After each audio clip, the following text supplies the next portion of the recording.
भाई कोई कहे कि हमें खुदा दिखाओ, अगर है तो दिखाओ, या ये कि खुदा के एग्जिस्टेंस पर एम्पेरिकल एविडेंस दो, तो ये है दर हकीकत गलत टूल का इस्तेमाल करना। ये ऐसा ही है कि जावेद साहब मुझसे ये मुतालबा करें कि मुफ्ती साहब आप मेटल डिटेक्टर के जरिए प्लास्टिक डिटेक्ट करके दिखाएं। ये तो बहुत ही अहमखाना बात होगी कि कोई आदमी कहे साहब अगर खुदा है तो मुझे दिखाइए। ये तो जाहिलाना बात हुई। मैंने तो नॉर्थ पोल नहीं देखा है, मगर मैं मानता हूं कि नॉर्थ पोल है। अगर आज हमारे जावेद अख्तर साहब ऐसी कोई अकली दलील और लॉजिकल एविडेंस दें खुदा के ना होने पर जो डेफिनेट भी हो, तो मैं ये ऐलान करता हूं कि यकीनन मैं उस एविडेंस को कबूल करूंगा और उस पर गौर करूंगा। जो मजहब मांगता है आपसे, हर मजहब फेथ मांगता, फेथ का मतलब ये है कि ना कोई गवाह हो, ना कोई सबूत हो, ना कोई रैशनल हो, ना कोई लॉजिक हो, ना कोई प्रूफ हो, मगर तुम एक बात को मानो। ऐसा आइलैंड जहां पे हमसे पहले कोई कभी नहीं गया। चलते चलते आपके सामने अचानक आपने देखा एक पिंक कलर की बॉल पड़ी हुई है।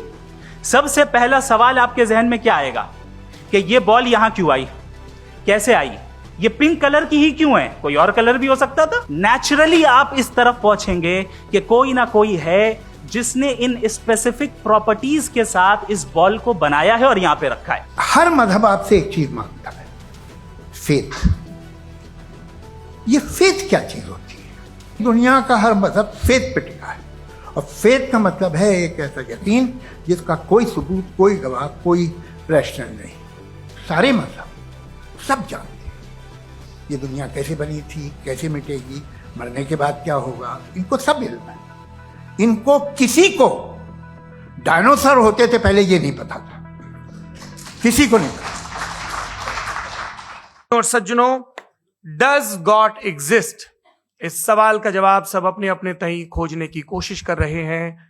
कोई इसको गॉड डैम पार्टिकल की खोज बताता है, कोई गॉड पार्टिकल की खोज बताता है, कोई हिग्स बोसान की खोज बताता है, कोई ये सवाल जवाब तलाशने की कोशिश करता है कि मास एग्जिस्टेंस में आखिर आया कैसे, हुआ क्या था, सृष्टि के पहले, समय के पहले क्या था। और कोई ये कहता है कि ये सारी खोजें जिस मस्तिष्क में हो रही हैं प्रकृति के क्रम में, वो कैसे विकसित हुआ।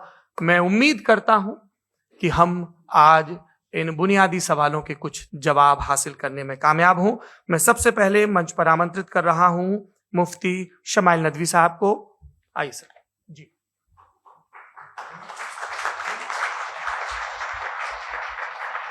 तमाम तारीफें उस क्रिएटर के लिए जिसने इस यूनिवर्स को एक मकसद के तहत पैदा किया है। रिस्पेक्टेड जनाब जावेद अख्तर साहब, मिस्टर सौरभ द्विवेदी और respected audience, thank you all for being here today. आज की डिबेट में चूंकि हम बात करने वाले हैं डज गॉड एग्जिस्ट के टॉपिक पर, तो ये एक ऐसा टॉपिक है जिसके मुताल्लिक कोई भी डिसीजन लेने के लिए अलग अलग स्टैंडर्ड्स हो सकते हैं। लिहाजा डिबेट के शुरू में यह जरूरी है कि हम ये जान लें कि आज के इस टॉपिक में कौन सा स्टैंडर्ड सही होगा और कौन सा गलत होगा। सबसे पहला स्टैंडर्ड जिसे मैं समझता हूं कि हमारे रिस्पेक्टेड जनाब जावेद अख्तर साहब बड़ी तेजी के साथ उसकी तरफ लपकेंगे, वो है साइंस। जबकि साइंस दर हकीकत खुदा के एग्जिस्टेंस को डायरेक्टली साबित करने या उसके एग्जिस्टेंस को डिनाई करने के लिए स्टैंडर्ड नहीं बन सकती। और उसकी वजह क्या है, ये मैं नहीं कह रहा, ये वो लोग कह रहे हैं जो साइंस के एक्सपर्ट्स हैं। नेशनल एकेडमी ऑफ साइंस कहती है science doesn't have the processes to prove और disprove the existence of God. Why? क्योंकि साइंस का ताल्लुक एम्पेरिकल एविडेंस से है, और एम्पेरिकल एविडेंसेस का ताल्लुक हमारे नेचुरल और फिजिकल वर्ल्ड से है, जबकि गॉड नॉन फिजिकल और सुपर नेचुरल रियलिटी है। लिहाजा नॉन फिजिकल रियलिटी को आप उस टूल के साथ नहीं चेक कर सकते जिसका काम फिजिकल रियलिटी को तलाश करना है। लिहाजा आज इस डिबेट में गॉड की एग्जिस्टेंस को साबित करने या उसे डिनाई करने में साइंटिफिक एविडेंस को एक्सेप्ट नहीं किया जाएगा। दूसरा स्टैंडर्ड हो सकता है रेविलेशन, कि रेविलेशन के जरिए हम यह साबित करें कि गॉड एग्जिस्ट करता है या नहीं। लेकिन यह स्टैंडर्ड भी आज इररेलेवेंट है। क्यों? क्योंकि रेविलेशन मेरे नजदीक सोर्स ऑफ नॉलेज है, वैलिड सोर्स ऑफ नॉलेज है, लेकिन हमारे जावेद अख्तर साहब के नजदीक ये वैलिड सोर्स ऑफ नॉलेज नहीं है। लिहाजा आज की डिबेट में मैं एक भी एविडेंस किसी भी मजहबी स्क्रिप्चर से नहीं दूंगा, ताकि जावेद अख्तर साहब के लिए वो अनएक्सेप्टेबल ना हो। तीसरा जो मेयार हो सकता है वो है ऑब्जर्वेशन, कि भाई कोई कहे कि हमें खुदा दिखाओ, अगर है तो दिखाओ, या ये कि खुदा के एग्जिस्टेंस पर एम्पेरिकल एविडेंस दो, तो ये है दर हकीकत गलत टूल का इस्तेमाल करना। ये ऐसा ही है कि जावेद साहब मुझसे ये मुतालबा करें कि मुफ्ती साहब आप मेटल डिटेक्टर के जरिए प्लास्टिक डिटेक्ट करके दिखाएं। अब चूंकि प्लास्टिक डिटेक्ट नहीं हो पा रही है, लिहाजा plastic does not exist. No, you are using the wrong tool. इस टूल से प्लास्टिक को डिटेक्ट नहीं किया जाता। लिहाजा मैं समझता हूं कि गॉड के एग्जिस्टेंस पर एम्पेरिकल एविडेंस का मुतालबा करना एक बचकाना मुतालबा है, और हमारे रिस्पेक्टेड जनाब जावेद अख्तर साहब इस स्टेज से अब बहुत आगे निकल चुके हैं। अब बचता है एक ही स्टैंडर्ड, और वो स्टैंडर्ड है अक्ल, लॉजिक, रीजनिंग। और यही वो स्टैंडर्ड है जिसके तहत गॉड की एग्जिस्टेंस को साबित किया जाएगा या गॉड की एग्जिस्टेंस को डिनाई किया जाएगा। लेकिन चूंकि ये बहुत इंपॉर्टेंट और सेंसिटिव टॉपिक है, इसलिए लॉजिकल आर्ग्यूमेंट भी ऐसा होना चाहिए जो डेफिनेटिव हो, इनडेफिनेटिव ना हो, जो 2 और 2 4 की तरह बिल्कुल वाजे हो, जिसे लॉजिकली रिजेक्ट करना पॉसिबल नहीं हो। फॉर एग्जाम्पल हम कहें हमारे रिस्पेक्टेड मिस्टर सौरभ साहब, ये एक इंसान है और तमाम इंसान कॉन्शियस बीइंग है, लिहाजा नतीजा क्या निकला, हमारे सौरभ साहब भी कॉन्शियस बीइंग है। क्या ये इनडेफिनेट आर्ग्यूमेंट है या डेफिनेट आर्ग्यूमेंट है? ये डेफिनेट आर्ग्यूमेंट है। ये 2 और 2 की तरह वाजे है, इसमें किसी तरह जो है लॉजिकली इसको रिजेक्ट नहीं किया जा सकता। तो अगर आज हमारे जावेद अख्तर साहब ऐसी कोई अकली दलील और लॉजिकल एविडेंस दें खुदा के ना होने पर जो डेफिनेट भी हो, तो मैं ये ऐलान करता हूं कि यकीनन मैं उस एविडेंस को कबूल करूंगा और उस पर गौर करूंगा। लेकिन साथ में यह भी ऐलान कर देता हूं प्रेडिक्शन के तौर पर कि ऐसा कोई डेफिनेट आर्ग्यूमेंट कोई नहीं पेश कर सकता। दलील हम देंगे और डेफिनेटिव दलील देंगे, लॉजिकल दलील देंगे, ऐसी दलील देंगे जो एंटायर एथिस्टिक वर्ल्ड उसे रेफ्यूट नहीं कर सकती। चलें अब हम एक एग्जाम्पल सोचते हैं, एक सिनेरियो, सिंपल सिनेरियो, तमाम ऑडियंस से गुजारिश है, हम और आप एक आइसोलेटेड आइलैंड पर हैं, ऐसा आइलैंड जहां पे हमसे पहले कोई कभी नहीं गया। चलते चलते आपके सामने अचानक आपने देखा एक पिंक कलर की बॉल पड़ी हुई है। सबसे पहला सवाल आपके जहन में क्या आएगा कि ये बॉल यहां क्यों आई, कैसे आई, ये पिंक कलर की ही क्यों है, कोई और कलर भी हो सकता था, ये इसी शेप में क्यों है, कोई और शेप भी हो सकता था। नेचुरली आप इस तरफ पहुंचेंगे कि कोई ना कोई है जिसने इन स्पेसिफिक प्रॉपर्टीज के साथ इस बॉल को बनाया है और यहां पे रखा है। चूंकि आप जानते हैं कि ये जो बॉल है इसका एग्जिस्ट करना जरूरी नहीं है, ये एग्जिस्ट कर भी सकती थी, नहीं भी कर सकती थी, और एग्जिस्ट करना ही था तो किसी और फॉर्म में करती, किसी और कलर में करती। अब आप इस बॉल को एक्सपैंड करते चले जाएं, एक्सपैंड करते चले जाएं, एक्सपैंड करते चले जाएं, यहां तक कि ये बॉल यूनिवर्स के साइज की हो जाए। बताइए कि क्या साइज के बढ़ जाने से सवाल बदल जाएगा? हरगिज नहीं बदलेगा।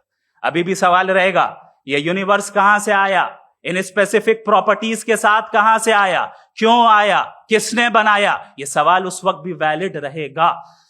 लेकिन ये सवाल अगर हम जनाब जावेद अख्तर साहब से करें तो चूंकि इनका वर्ल्ड व्यू एथिस्टिक है, और सिर्फ इनका नहीं, मतलब जितने भी एथिस्ट हैं और एथिस्टिक वर्ल्ड व्यू को रखने वाले से अगर आप ये सवाल करें कि ये यूनिवर्स कहां से आया, तो इनका जवाब या तो आर्ग्यूमेंट फ्रॉम इग्नोरेंस होगा या डॉगमेटिक होगा। या तो ये कहेंगे कि मुझे नहीं पता कि ये कहां से आया, लिहाजा गॉड डज नॉट एग्जिस्ट, ये आर्ग्यूमेंट फ्रॉम इग्नोरेंस है।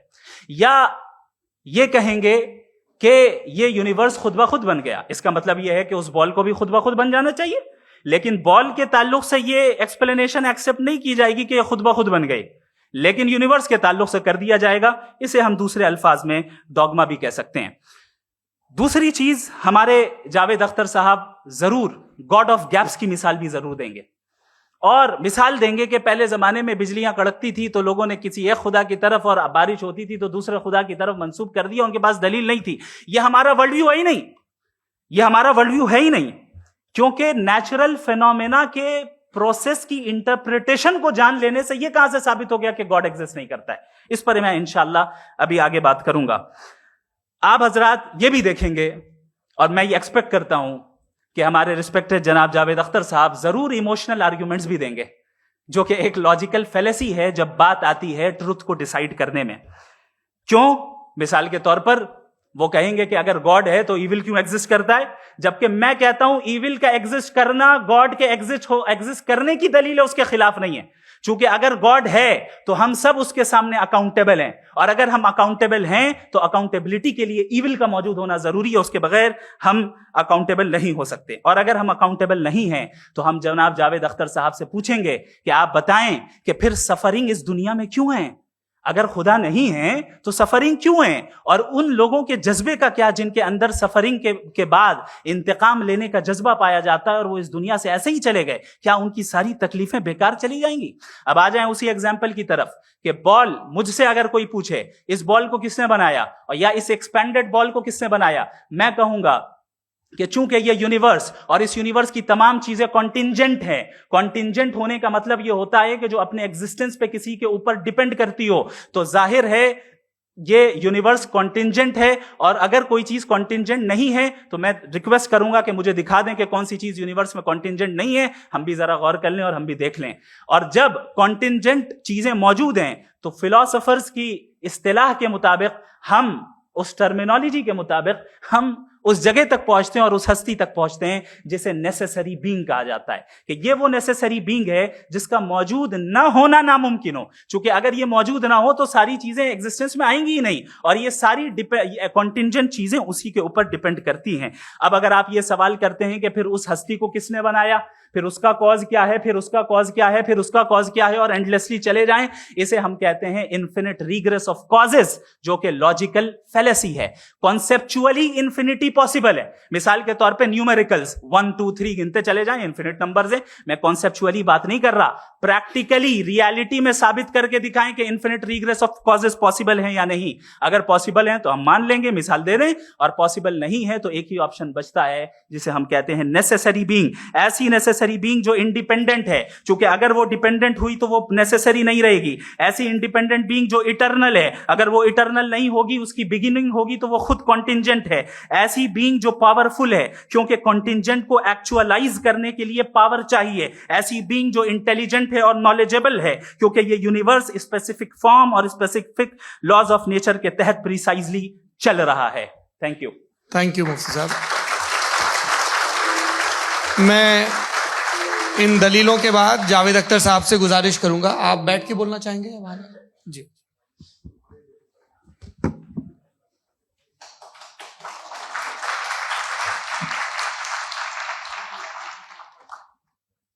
पहले तो मैं मुफ्ती साहब को एक अच्छी खबर देना चाहूँगा कि मेरी नॉलेज साइंस के बारे में बड़ी मामूली है, तो आप फिक्र ना करें उसकी, लेकिन कुछ कॉमन सेंस है मुझ में। देखिए, ये खुदा का तस्वुर कोई नया तस्वुर नहीं है, ये सदियों से रहा है। ये कुछ रिलीजन 3000 साल पुराने होंगे, 4000 साल पुराने होंगे, लेकिन इंसान कोई 10,000 12,000 साल से एग्जिस्ट करता है होमोसेपियन की शक्ल में, और हमेशा कुछ ना कुछ मजहब रहे। ये मजहब जाहिलों के नहीं थे, ये मजहब एक ऐसी ग्रीक सोसाइटी के थे जहाँ बड़े बड़े फिलोसफर पैदा हुए। ये मजहब इजिप्शियंस के थे जिन्होंने पिरामिड्स बनाए थे। ये रोमन्स के थे कि जिनका आर्किटेक्चर और सेनेट यानी पहली बुनियाद डेमोक्रेसी की, लिमिटेड थी मगर डेमोक्रेसी थी, ये उन लोगों ने किए थे। तो इनका जो जुपिटर था, रा था, ज़्यूस था, उन्हें उस पर इतना ही एतमाद था जितना आज किसी मजहबी आदमी को अपने खुदा पे होगा। क्रिश्चियनिटी आने से पहले यूरोप में एक मजहब था, जर्मेनिक रिलीजन। उसका एक खुदा था, उसकी एक बीवी थी, उसके 2 बेटे थे, एक बेटी थी। फिर जर्मनी में जब यूरोप में क्रिश्चियनिटी आई तो वो खुदा, उसकी बीवी और पूरे खानदान चला गया। तो अगर हम हिस्ट्री देखें तो खुदा जो है वो ज़्यादातर फ़ानी है, वो हमेशा रहे नहीं।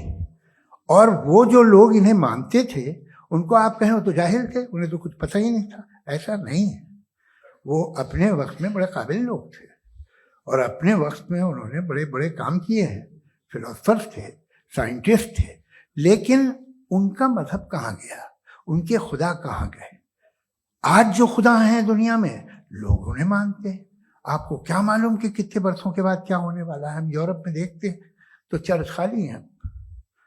तो वक्त के साथ चीजें बदलती हैं। जहां तक इसका ताल्लुक है मजहबों का,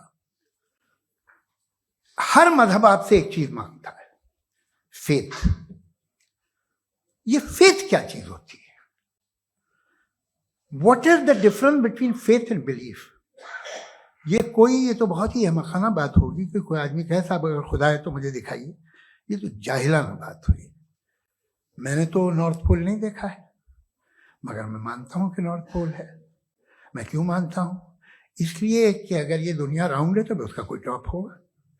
कुछ लोग हैं जो वहां गए भी हैं, कॉमन सेंस कहता है कि ऐसा होगा, सबूत है, गवाह है, रीजन है। तो ये मेरा फेथ नहीं है। तो फेथ में और बिलीफ में डिफरेंस क्या है? जो मजहब मांगता है आपसे, हर मजहब फेथ मांगता है। फेथ का मतलब यह है कि ना कोई गवाह हो, ना कोई सबूत हो, ना कोई रैशनल हो, ना कोई लॉजिक हो, ना कोई प्रूफ हो, मगर तुम एक बात को मानो। यह है फेथ। वरना बिलीफ होता। अगर इसमें कुछ भी सबूत होते, गवाह होते, तो फिर इसे आप बिलीफ कहते। जैसे मेरा बिलीफ है कि नॉर्थ पोल है, मेरा फेथ थोड़ी है। फेथ इन तमाम शर्तों को रद्द करता है। तो फिर स्टुपिडिटी क्या है? अगर मैं एक बात ऐसी मानूं जिसकी ना कोई लॉजिक है, ना कोई रैशनल है, ना कोई प्रूफ है, ना कोई गवाह है, ना कोई सबूत है, और मैं उसे मानूं, तो ये स्टुपिडिटी हुई।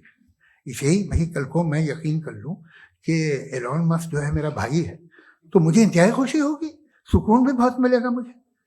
लेकिन और कहे भाई क्यों मानते हो, क्या सबूत है? भाई वो तो अमेरिकन है और तुम तो इंडियन हो, वो तो नस्ल अलग है, तुम्हें कभी मिले भी नहीं। साहब देखिए मेरा फेथ है, इस पे बात ना किया। फेथ का मतलब ही यह है कि आप प्रूव नहीं कर सकते। अगर आप प्रूव कर सकते हो तो फेथ की जरूरत ही नहीं, फिर तो आप बात करेंगे, आप कितनी बहस कर लीजिए। अल्टीमेटली दुनिया का हर मजहब फेथ पे टिका है, और फेथ का मतलब है एक ऐसा यकीन जिसका कोई सबूत, कोई गवाह, कोई रैशनल नहीं। अब आप ये कहें, क्या आप ये क्यों कह रहे हैं कि साहब ये कायनात किसने बनाई? कमाल ये है कि आपने बताया कि एक आइलैंड पे गए और एक बॉल देखी। आपने ये नहीं कहा कि आइलैंड किसने बनाया, आपको सिर्फ बॉल पे हैरत हुई। हमने आइलैंड पे हमने हैरत नहीं की, होते हैं आइलैंड। इसी तरह ये आइलैंड है, सितारे, ये गैलेक्सीज, ये सब आइलैंड हैं, खला में। हम उन्हें टेकन फॉर ग्रांटेड लेते हैं, हम पूछते नहीं किसने बनाए। आपने जजीरे के बारे में भी नहीं पूछा है। मेरी पैदाइश कैसे हुई? क्या मैं प्लान पैदा हुआ था? I was plan to be born, या एक लकी स्पर्म था जो किसी एक से चिपक गया? मेरी पैदाइश रैंडम। और इंसाफ जिसे आप कहते हैं, इंसाफ का तो नेचर से कोई वास्ता ही नहीं। जो आप कहते हैं कि एक दिन इंसाफ मिलेगा, इंसाफ is a human concept. Nature में कोई इंसाफ नहीं। अगर शेर हिरन को खा जाता है तो उसे कोई सजा नहीं मिलती। अगर एक आंधी आती है और हरे भरे पेड़ों को उखाड़ के फेंक देती है तो आंधियों की जेल नहीं होती है। नेचर में इंसाफ नहीं है, इसलिए मुझे नेचर को इंसाफ की जरूरत भी नहीं। नेचर तमाम एक है। अब हम कहें कि साहब ये देखिए जो मैंने खाना खाया था, ये मेरी आंख तो नहीं यूं कर दिया उसे, तो इसे सजा मिलनी नहीं। वो सिस्टम है, ऐसे ही चल रहा है।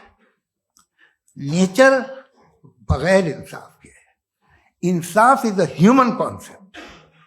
तो जो आपसे कहता है कि मैं तुम्हें इंसाफ दूंगा, वो इंसानी जहन की पैदावार है। ये नेचुरल है ही नहीं, ये आसमानी है ही नहीं। नेचर का तसव्वुर, इंसाफ का तसव्वुर भाई आप साथ मिलते हैं, अब आप लेफ्ट हैंड ड्राइव करते हैं, ये क्या है? तमाम सच, तमाम नेकी, तमाम शराफत लेफ्ट हैंड ड्राइव है। वरना क्या होगा, या तो आप क्रॉस कर देंगे, आपका एक्सीडेंट हो जाएगा, या आप किसी को मार देंगे, या ट्रैफिक जैम हो जाएगा। झूठ, बेईमानी, रिश्वतखोरी, ये तमाम जो है driving on the wrong side, इसके ऊपर कुछ नहीं। ये तो हमने बनाया, जैसे हमने लेफ्ट हैंड ड्राइव बनाई है। ये कॉन्सेप्ट ऑफ इंसाफ जो है ये हमारा है, इसका नेचर से कोई वास्ता नहीं। शेर खा जाता है हिरन को, उसे जेल होती है क्या? कुछ भी नहीं, है ही नहीं। तो ये जो दुनिया के रिलीजन प्रॉमिस करते हैं आपसे इंसाफ, इसी से मालूम होता है कि ये मैनमेड है। ये तसव्वुर कहीं और का है ही नहीं। जो नेचर है, कुछ लोग कहते हैं नेचर ही खुदा है, तो नेचर में तो इंसाफ नहीं कहीं। और आप वादा कर रहे हैं कि तुम्हें मरने के बाद इंसाफ मिलेगा। मुझे अगर मिलेगा तो मैं बहुत खुश होऊंगा, लेकिन मैं यकीन नहीं कर पाता हूं, इसलिए कि मैं फेथ नहीं पैदा कर सकता। The very fact that religion demand faith, इसका मतलब है कि उनके पास जस्टिफिकेशन नहीं है। अच्छा साहब, फिर रिलीजन अगर मॉडरेशन में है, कोई सा भी नहीं, वो आप में कुछ खूबियां भी पैदा करता होगा, देखिए उससे ये फायदा है, वो फायदा है। अल्कोहल जो है वो ज्यादातर दवाओं में यूज होती है, और एक सर्वे किया गया था अमेरिका में कि लॉन्जेटिविटी किन लोगों की है, तो एक तरफ वो लोग थे जो शराब पीते ही नहीं थे, और एक तरफ वो थे जो एक बोतल शराब रोज पीते थे। सबसे ज्यादा लंबी उम्र उनकी है जो 2 पैक नाप के शराब पीते और खाना खाते हैं। मगर हम शराब को बुरा समझते हैं, मैं भी बुरा समझता हूँ। क्यों? ऐसा होता नहीं। कुछ चीजों में आदत होती है जो बढ़ती है। आज तक में एक आदमी दूध पीता है, आप 10 साल बाद भी मिलेंगे तो एक ही गिलास पीता होगा। ऐसा नहीं होता, सुबह से दूध पीता रहता है। मिल्कोहलिक मैंने नहीं देखे, अल्कोहलिक होते हैं। ये टेंडेंसी है मजहब की कि वो बढ़ता है, जैसे कैंसर बढ़ता है, जैसे शराब बढ़ती है। कुछ लोग होंगे जो उसे सही तरह से यूज करते। मुझे यकीन है कि हमारे मुफ्ती साहब भी उनमें से एक, इनसे बहुत खुशी हुई मुझे इनसे मिलकर। लेकिन कितने लोग हैं कि आज आप देखते हैं दुनिया में जो तबाहियां हैं, इनमें कितना हाथ है उन लोगों का जो बिलीवर कहते था मजहब ये नहीं कहता, ना कहता होगा, मगर जब ये मजहब पीते हैं तो ऐसे बिहेव करते हैं। थोड़ा सा अगर हो तो शायद बहुत अच्छी बात, लेकिन शराब थोड़ी सी नहीं रहती, उसमें टेंडेंसी है पहले। थोड़ा सा अगर 2-3 कैंसर के सेल हो ना बॉडी में तो आदमी स्लिम रहेगा, लेकिन वो 2-3 सेल नहीं रहते, वो मल्टीप्लाई होते हैं। जावेद साहब, टाइम पूरा हो गया। टाइम हो गया, तो बस बात खत्म हो गई। अच्छा, मुझे कुछ और कहने को था भी नहीं। जी, मैं पहले जवाबी दौर के लिए इनवाइट कर रहा हूं मुफ्ती साहब को। Your rebuttal round 1, you have 7 minutes।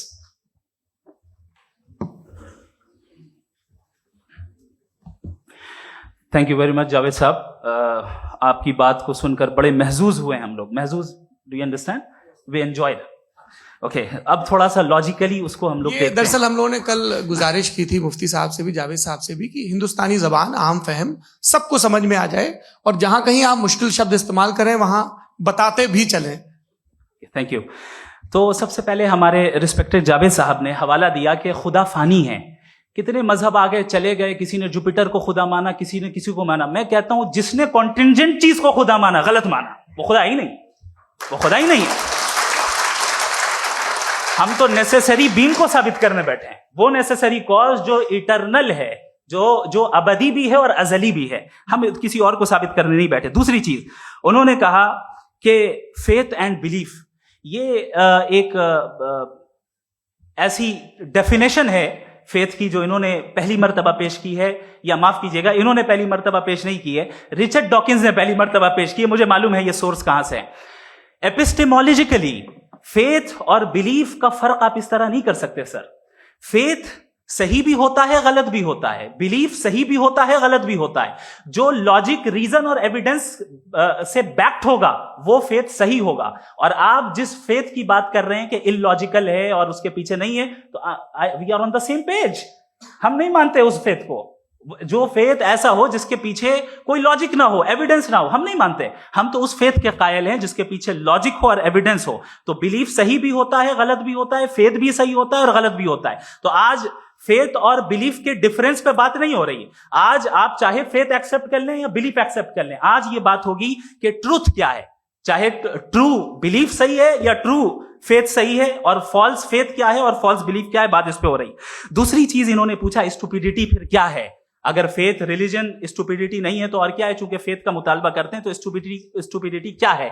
मैं कहता हूं स्टुपिडिटी एथिज्म है। उसकी वजह यह है कि आप एक सड़क पे जा रहे हो और आप किसी गार्डन में जाएं और देखें वहां लिखा है फूलों के साथ, I love Javed Akhtar and I really do, I love you sir. So जब आप वहां पर पहुंचे तो वहां पहुंचकर अब ये बताएं, क्या आप ये कहेंगे wow what a natural selection? ये क्या नेचुरल सिलेक्शन है? नहीं, ये प्रिसाइजली डिजाइंड है, इसके पीछे डिजाइनर है।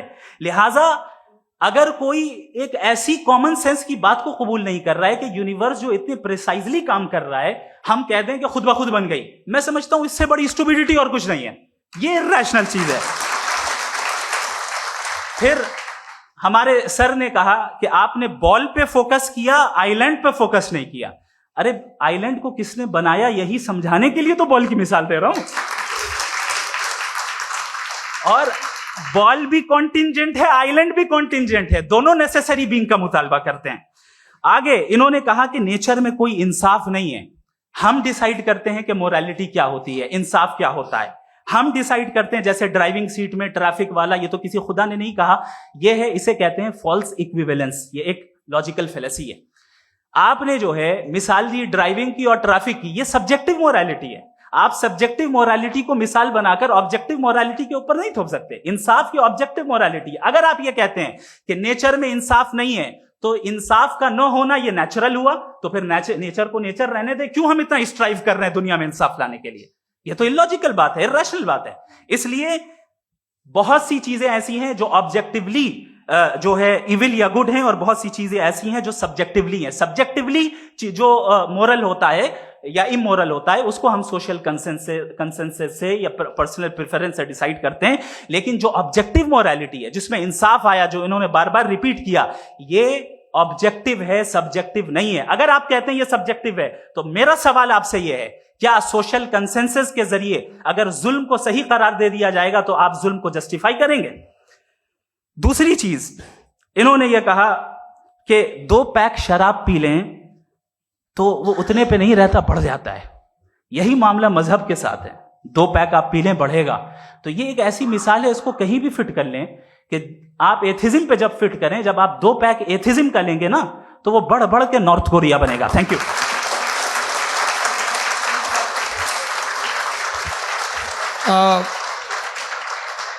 फर्स्ट राउंड के रिबटल के लिए मैं जावेद साहब को इनवाइट कर रहा हूं। आपके पास 7 मिनट का वक्त है, रीसेट कर दीजिएगा प्लीज।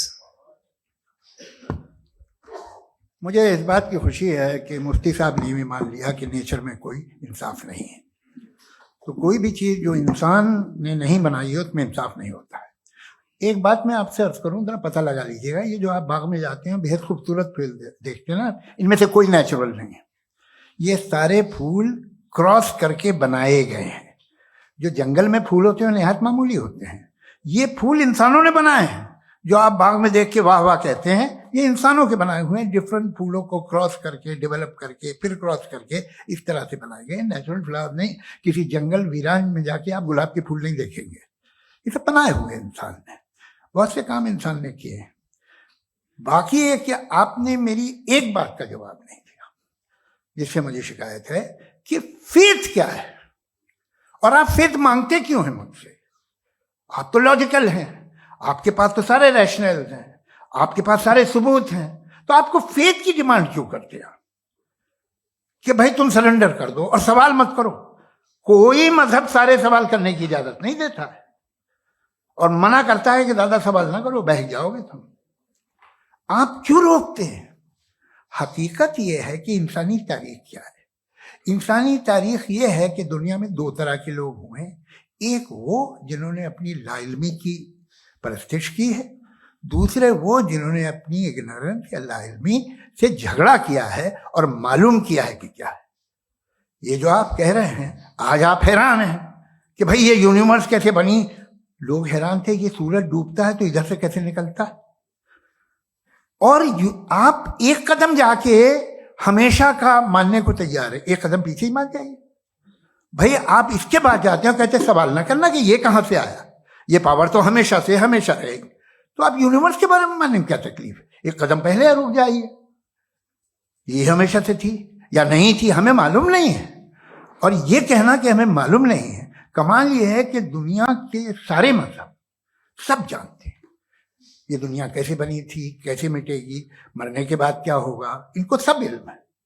इनको किसी को डायनासोर होते थे पहले ये नहीं पता था, किसी को नहीं पता। किसी भी दुनिया की मजहबी किताब में डायनासोर का जिक्र नहीं है। लेकिन बाकी सब बातें, how to make universe in 4 easy lessons and बाकी सब पता है। जिसको सब पता है वो गड़बड़ है। हम में ये इंकिसार, ये ह्यूमिलिटी होनी चाहिए कि हम ये कहें कि हमें ये बहुत सारी बातें नहीं मालूम, लेकिन हम उनकी परस्तिश ना करें, अपनी लाइल्मी को की परस्तिश ना करें, हम उसे पता लगाने की कोशिश करें। जिस दुनिया में आप बैठे हैं सर, ये हॉल जो है, ये इलेक्ट्रिसिटी जो है, ये माइक जो है, जिस हवाई जहाज से आप आए थे, वो जिस कार से आप यहाँ आए हैं, ये सब उन लोगों की बनाई हुई है जिन्होंने सवाल किए थे। ये दुनिया जिसमें आप आज आराम से हैं, ये उन लोगों की बनाई है कि जिन्होंने सवाल किए थे। और हर स्टेज पे इन सवालों को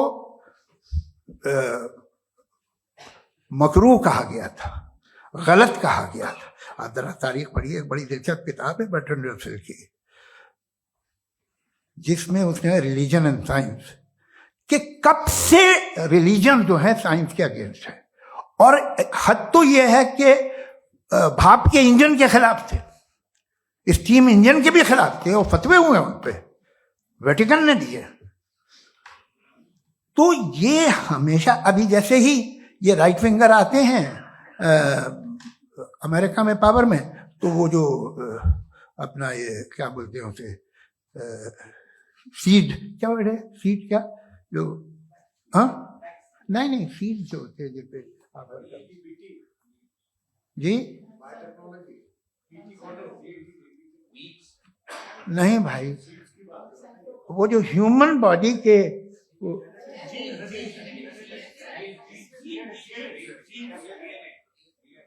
उस पर रिसर्च बंद हो जाती है, रिपब्लिकन नहीं करने देते। अरे भाई इतना डर क्या है तुम्हें? एक जमाने में बहुत नाराज थे ये सारे मजहबी लोग कि ये इंसान तो इंसान बनाने की कोशिश कर रहा है। आपको क्या तकलीफ भाई, बना ले तो बना लेने दो, ये खौफ क्या है? और ये सब आज जो आप कह रहे हैं नामुमकिन है, ये कैसे हुआ? मुझे एक किस्सा याद आता है। जब मैं 6ठी क्लास में था तो मैं मैथमेटिक्स में बहुत वीक था, तो एक टीचर रख दिया गया, उसने 1 2 3 4 5 6 7 तो सिखा दिया मुझे। वो दिन मैं भूल नहीं सकता हूँ मुफ्ती साहब, जिस दिन उसने ये बताया कि 1/2 क्या होता है और 3/4 क्या होता है। मुझे ऐसा लगा कि मेरा सर बीच से फट जाएगा। यह आदमी कह रहा है कि जो दीवार के अंदर जाओ वॉक करते हुए। आज हंसता हूं मैं इस बात पे। तो आज जो बातें आपके जहन से बिल्कुल परे है और आप हैरान होते हो उन्हें देख के, एक वक्त आएगा कि मामूली लगेंगे। और हुआ है, आपकी इंसानी तारीख ही है। इतनी जल्दी सारे फैसले आप मत कर लीजिए, थोड़ा ये ह्यूमिलिटी रखिए कि भाई ये हमें नहीं मालूम। ये कहने में क्या आ रहा है? ये यूनिवर्स कहाँ तक फैली, ये कब से है और कब तक रहेगी, हमें नहीं मालूम। आपने फैसला कर लिया कब बनी। ये आपके हिसाब से कोई 14 बिलियन ईयर बनी जो समझा जाता है। उससे पहले हजारों करोड़ों अरबों साल तक खुदा बैठा क्या कर रहा था? खामोश बैठा था, ऐसे ही जमाइयां ले रहा था। फिर उसे आइडिया है, यार एक काम करते, वक्त अच्छा गुजर जाएगा, यूनिवर्स बनाते। सोचिए, वो तो हमेशा से है ना, मगर यूनिवर्स हमेशा से नहीं है। ये तो बनाई गई है। और उससे पहले क्या था, इनका क्या काम था? कैसी बात है, ये बड़ा आसान है। जो बात हमें आज धीरे धीरे पता चली है, बरसों 2000 और 2500 साल पहले आपको किसी ने बता दिया कि क्या था, आप मान गए, और तब से वही मान रहे हैं जो 2500 साल पहले कहा गया था। सब कुछ बदल गया है, सॉल्व हो रही है चीजें। अभी साइंस बिल्कुल दावा नहीं करती, या कोई फिलोसफर ये दावा नहीं करता कि हमें सब मालूम, बल्कि वो कहता है कि हमें जितना मालूम होता है उससे ये मालूम होता है कि हमें कितना कम मालूम। तो हम अपनी जहालत से लड़े, उसकी परस्तिश न करें। जी, time. Thank you so much.